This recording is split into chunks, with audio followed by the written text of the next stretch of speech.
আজকে দিনের বেলায় একটা পড়ছিলাম, হযরতে দাউদ আসলামের কথা আমার মনে পড়ে যায়। কিতাবের মধ্যে পাওয়া যায় হযরতে দাউদ নবীর জামানায় একজন মহিলা হুজুরের কাছে বিচার নিয়ে গেল। ও আল্লাহ, নবী দাউদ নবী, আপনি একটু বিচার করুন, ফায়সালা করুন। হযরতে দাউদ নবীর নাম কি আপনারা শুনেছেন? কথা বলেন, একটু বলেন। শুনেছেন? দাউদ নবী কি নবী ছিলেন না রাসূল ছিলেন? শুনেছেন তো বলেন। নবী ছিলেন।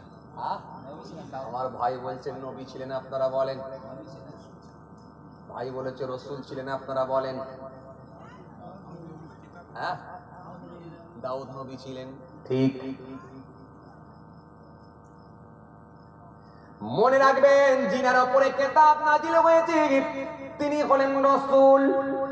যিনি রাসূল তিনি অবশ্যই নবী, কিন্তু যিনি নবী তিনি রাসূল নাও হতে পারেন। কিন্তু যিনার উপর আল্লাহ আসমানি কিতাব দিয়েছেন তিনি হলেন রাসূল। যিনি রাসূল তিনি অবশ্যই নবী। হযরতে দাউদ নবীর উপর একটা কিতাব এসেছিল। কোন কিতাব? আপনারাই বলেন কোন কিতাব? জবুর কিতাব। কি ব্যাপার, আপনারা ভুলে যাচ্ছেন নাকি? হ্যাঁ, না মাঝে মাঝে কানেকশন ছেড়ে দিচ্ছে, বলেন দেখিনি। কানেকশন ছেড়ে দিচ্ছে না? জেগে তো ভালোই আছে দেখছি, কারোর চোখে তো ঘুম নাই। না, কারেন্ট নয়, টাওয়ার যাচ্ছে। টাওয়ার যাচ্ছে। রাতের হয়ে গেছে তো, রাত 2টো পার হয়ে গেছে বাবাজি। এটা দেখো, টাওয়ার যাওয়ারই তো কথা। তারপরও তো মাশাআল্লাহ মাঝে মাঝে সিগন্যাল দিচ্ছে, কি বলেন? হ্যাঁ, মাঝে মাঝে হয়তো কথা কেটে যাচ্ছে, কিন্তু আবার তো জুড়েও যাচ্ছে। আমরা আছি তো ইনশাআল্লাহ। একবার জোর করে তাকবীর লাগান না, নারে তাকবীর।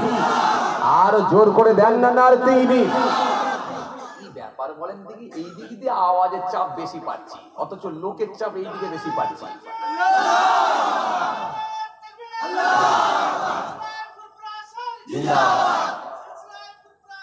জিন্দাবাদ। মাশাআল্লাহ, ভালোই দিয়েছে, কারণ আলহামদুলিল্লাহ ভাইয়ের শরীরও আল্লাহ দিয়েছে, আওয়াজও দিয়েছে। মাশাআল্লাহ মাশাআল্লাহ, ভালোই দিয়েছে। কি বলেন জি? কিন্তু আমি যেটা বোঝাতে চাইছিলাম যে আমি আওয়াজ পাচ্ছি খালি এই দিক থেকে, আওয়াজ বেশি পাচ্ছি। মানে আওয়াজ পাইনি যে তা না, এদিকে তো পাচ্ছি কিন্তু কম পাচ্ছি। আচ্ছা, এই দিকে কি সব কি বিয়েওয়ালা লোক? এই দিকে সব আইবুড়ো নাকি বলেন? ও চাচা বেশি আছে। আচ্ছা, আমি তো দেখছি লোক বেশি, কিন্তু আওয়াজ এদিক দিয়ে বেশি। গোলমাল হচ্ছে কেন? তারপরে ভাবলাম যে এইদিকে কি সব বিয়েওয়ালা লোকগুলো নাকি, এদিকে সব আইবুড়ো। মানে আইবুড়ো বিয়েওয়ালার একটা কন্টেস্ট তো হয়, মাঝে মাঝে হয় না? মাঝে মাঝে দেখেছেন, বর্ষাকালে দেখেছেন ফুটবল মাঠে খেলা হয়, ফুটবল খেলা হয়, আইবুড়ো আর বিয়েওয়ালা দেখেছেন? আইবুড়ো বিয়েওয়ালা হয়। মাশাআল্লাহ, ঠিক তো ধরেছি তাহলে, যে আইবুড়ো বিয়েওয়ালার লড়াই। এদিকে 5 কিলো আর ওদিকে 3 কিলো ঝোলানো আছে চিকেন। আরে সর্বনাশ, এদিকে বাপও কেঁচা বেঁধেছে, ওদিকে বেটাও কেঁচা বেঁধেছে। বেটা বলছে দেখে নেবো, বাপ পুরো বয়সে বলছে বুঝে নেবো। মাথা খারাপ, টেম্পার কারোর কম নাই জি।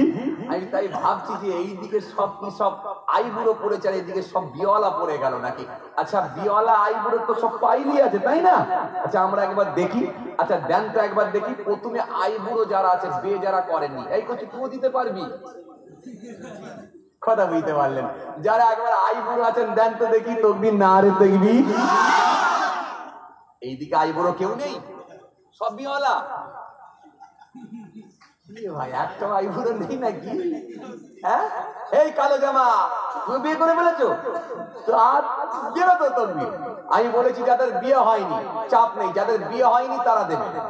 আর পরে একবার দেখে নেবো যাদের বিয়ে হয়েছে, দেখে নেবো, জাস্ট অন্য কিছু নাই। টেম্পার কেমন আছে দেখবো, কথা বুঝতে পারছেন? একবার যারা বিয়ে করেননি তারা দেন। হ্যাঁ, যারা বিয়ে করেননি তারা একবার দেন নারে তাকবীর। চাচা আপনি দিচ্ছেন কেন? কি মুশকিল, আপনিও বিয়ে করেননি? কি মুশকিল হয় চাচা, গোলমাল করে ফেলছে। চাচা আপনি দেবেননি, দলে বেশি হয়ে যাচ্ছে যে যারা বিয়ে করেনি তারা দেবে। হ্যাঁ, যারা বিয়ে করেনি, কথা বুঝছেন, তারা দেবে। তারপরে যারা বিয়ে করেছে তাদেরকে বলবো, ঠিক আছে? যারা বিয়ে করেনি আগে তারা দেন। হ্যাঁ, নারে তাকবীর। ভালোই দিয়েছে। খারাপ নয়। আচ্ছা, এবারে বিয়েওয়ালারা, চাচা আপনিও দিতে পারবেন, দাদুও দিতে পারবে, সমস্যা নেই, ঠিক আছে?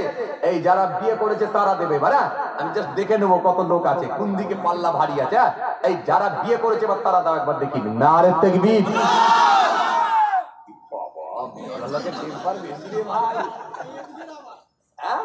এইদিকে আওয়াজ বলে, এইদিকে আওয়াজ। যাক মাশাআল্লাহ, একটু নাড়িয়ে নুড়িয়ে দিলাম আর কি, রাত 2:30 পার হয়ে গেছে তো একটু জাস্ট নাড়িয়ে নুড়িয়ে দিয়ে আমরা ঘুমটুম পুরো ছাড়ালাম আর কি। আসল উদ্দেশ্য আমাদের ঘুম ছাড়ানো, কথা বুঝলেন? একটু নাড়িয়ে নুড়িয়ে দিলাম, আর আমাদের কারোর চোখে ঘুম নাই। এই দেখেন চাচা আসছে, দলে বাড়ছে, দেখছেন দলে বাড়ছে। হ্যাঁ, তাকবীর দেন, নার দিবে, আরো জোরে দেন, নার দিবে। এবার সবাই মিলে সমস্বরে আওয়াজ করে দেন, নার দিবে। সিলসিলায়ে মুজাদ্দিদ জামাত দাদা পীরের হক সিলসিলা শীতলপুর গ্রামের বাৎসরিক সালে সব নার দিবে। 2:45-এর সময় এমন আওয়াজ পাবেন আশা করেছেন? মাশাআল্লাহ মাশাআল্লাহ, রাত 2:45-এর সময় আওয়াজ হচ্ছে বাবাজি। কথা বুঝতে পারছেন? চলেন আলহামদুলিল্লাহ, চলেন, খুব ভালো লেগেছে মাশাআল্লাহ, কষ্ট হয়নি তো আপনাদের? মাশাআল্লাহ, চলেন আর একটুখানি আলোচনায় এগিয়ে যাই। আজ তাহলে আপনাদের সামনে আমি যে বিষয় নিয়ে আলোচনা করছিলাম, আদাল আদাল, এই বিচারের ফয়সালা, এই বিচারের কথা বলতে বলতে হযরতে দাউদ নবীর কথায় আমি পৌঁছেছিলাম। হযরতে দাউদ নবী তিনি একজন নবীও ছিলেন এবং রাসূলও ছিলেন, কারণ তিনার উপর একটা আসমানি কিতাব এসেছিল, যে কিতাব তার নাম হলো জবুর কিতাব। হযরতে দাউদ নবীকে আমার আল্লাহ বিরাট পাওয়ার দিয়েছিলেন। হযরতে দাউদ নবীকে আমার আল্লাহ দুইটা মিরাকেল, দুইটা অলৌকিক ক্ষমতা দিয়েছিলেন।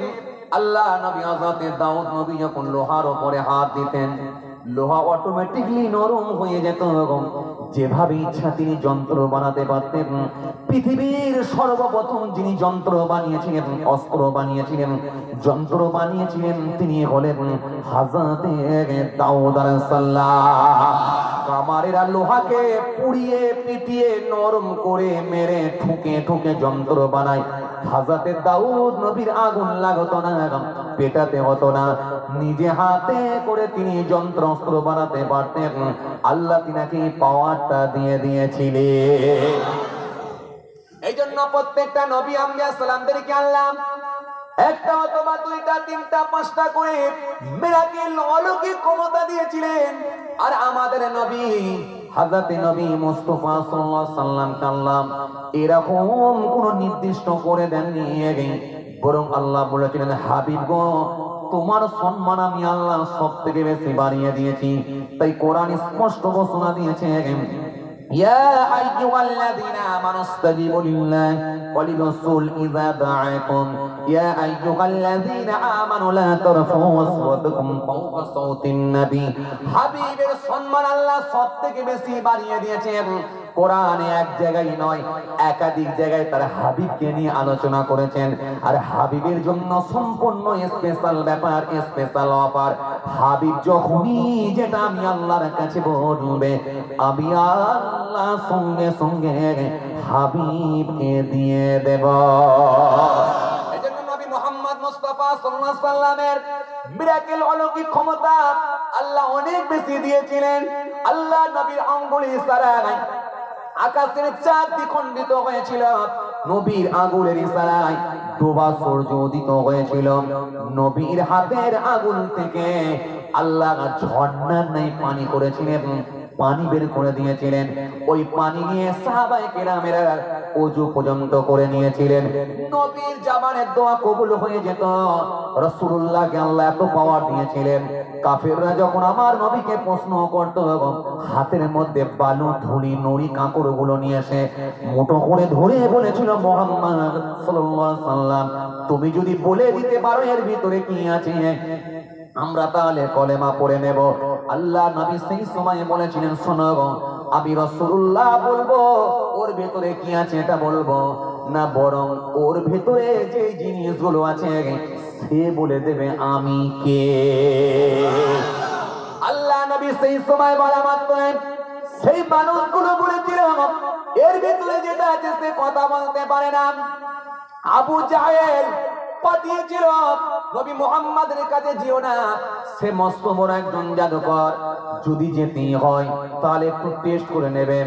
তাই টেস্ট করার জন্য তারা বলেছিল বলো এর ভেতরে কি আছে।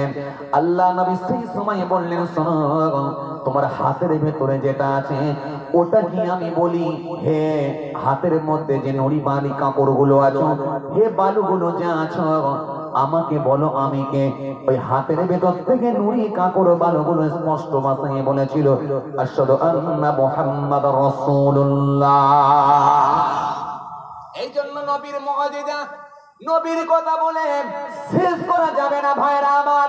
আপনাদেরকে আমি যেটা বোঝাতে চাইছিলাম ভাইরা আমার, হযরতে দাউদ আলাইহিস সালামকে আল্লাহ রাব্বুল আলামিন দুইটা মিরাকেল ক্ষমতা দিয়েছিলেন।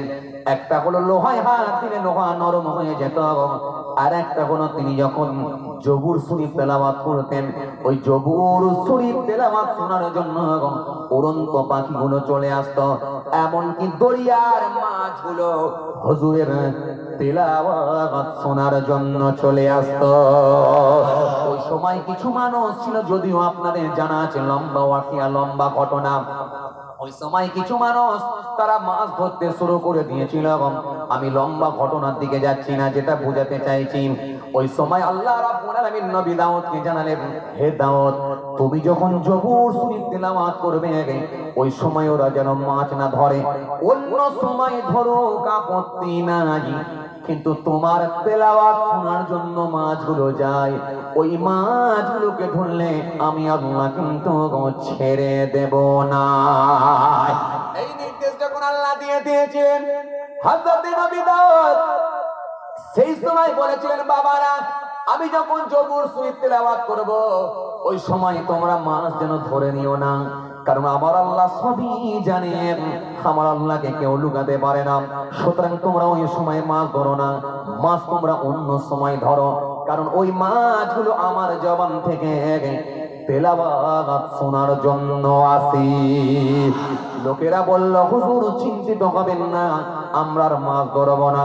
তারা দরিয়ার ধারে বড় বড় গর্ত করে দিয়েছিল, আপনাদের জানা আছে।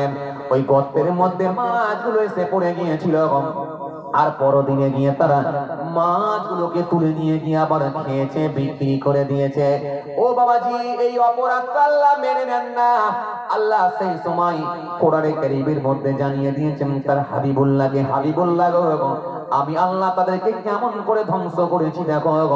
যখন তারা এই অন্যায় কাজ করলো, আমার হুকুমকে অমান্য করলো, আমার আল্লাহ কোরআনের মধ্যে দিলেন কুনু কিরাদাতান খাসিন, সম্পানুরে পরিণত হয়ে যা।